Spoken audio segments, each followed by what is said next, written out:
What is up, y'all? Welcome back to Legacy Outdoors, episode 2. Today we're talking about Ohio Gun Week days 3 through 6 and another hunter's first deer ever. Here's what happened. So days 1 and 2 obviously was Monday, Tuesday. Monday I went out, passed up on some stuff. Tuesday Haley shot her first deer ever, and that was in that last video. So day 3 came around. It was Wednesday. Me and Haley went up to a different property. We got in there real late. Didn't really have much going other than we jumped one doe out of the swamp. And it was just one of those things where it just wasn't the right time. So Wednesday was kind of a bust. Day 4 was Thursday. Me and Haley went back to the same property that she shot her first deer ever at, and we sat in the exact same stand. And it was almost the exact same time, about 10 minutes earlier. And this buck that I'm about to show you walked out. And here's that video now. I didn't show the buck limping. I know a lot of people don't want to see animals injured, so I skipped out on that. But nice rack buck. Obviously, this buck had a limp. He walked at an angle across the field. Was hunting with a shotgun, so it was kind of going to be a risky shot. So we just kind of happened to let it go by. Haven't seen him since. Don't know what his exact injuries were, but that was our encounter. It was a great encounter. Definitely a shooter in my opinion, but that day wasn't the day. Day 5 was a Friday. We were kind of gonna let everything stock up for Saturday when I took Haley and her family out. So we went to Cabela's and got some trail cameras, and we went up to this property. So here we set a cellular camera down here in the swamp, and then one of my other ones here on the corner, and then back on this corner, and right back in here, only because there's a lot of scrapes, and here's one of them. This scrape just has me really curious. There's about 6 of them in a row that are on a trail, so I wanted to put a camera here to see if we can catch what's doing this. Day 6, Saturday, Haley's family came over. We were going to go on a sit in the morning, but instead we decided to go do our pushes first to sit in the evening. Don't have much footage of any of the pushing, but in the morning we went to a small property, and we happened to get there about 10 minutes too late. We had a nice buck, a couple does walking a tree line. After the push, nothing came out. What it is, it's a little finger, so it really isn't much. It's just a big bedding. You have to hit it at the right time, so we kind of messed that one up. Then the next property we went to was where me and Haley sat Wednesday, where we have a swamp.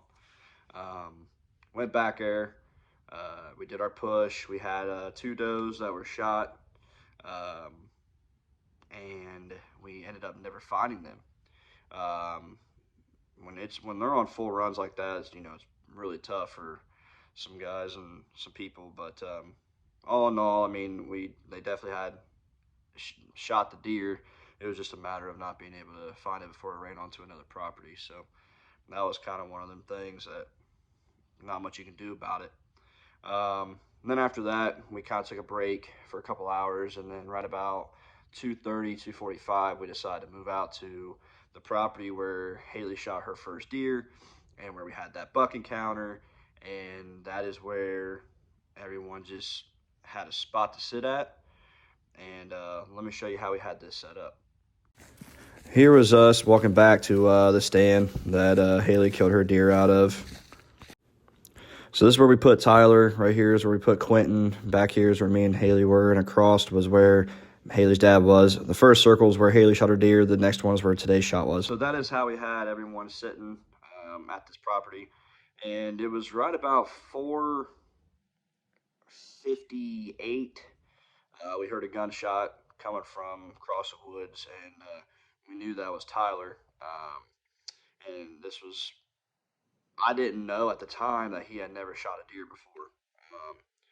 And at 5 o'clock, I got this text message. Here is a picture of Tyler's deer.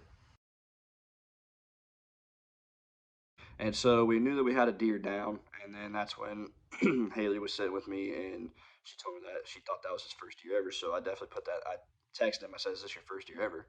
He was like, yeah, and something about people having deer before me or watching people take deer does more for me than me actually taking a deer myself.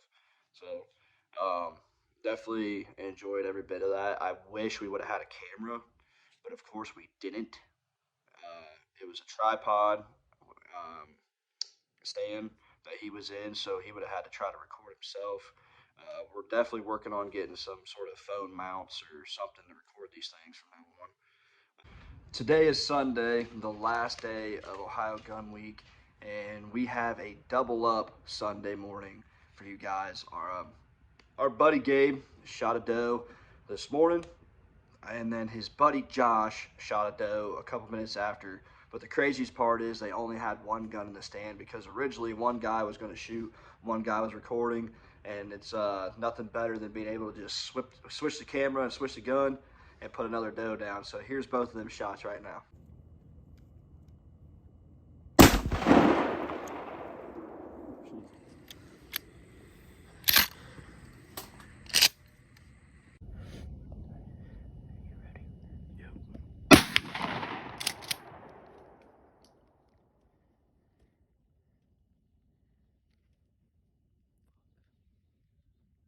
So big congrats to not only Gabe but to Josh as well. I've never met you, but heck of a shot, man. And here's a picture of them two boys doubled up. All in all, what an awesome week it's been of Ohio Gun Week. Nothing but constant action and people dropping deer and having encounters and just what you expect or what you want and what you live for. So, we couldn't ask for more. We're grateful. We're thankful, and that's how we do it here at Legacy Outdoors. See you guys.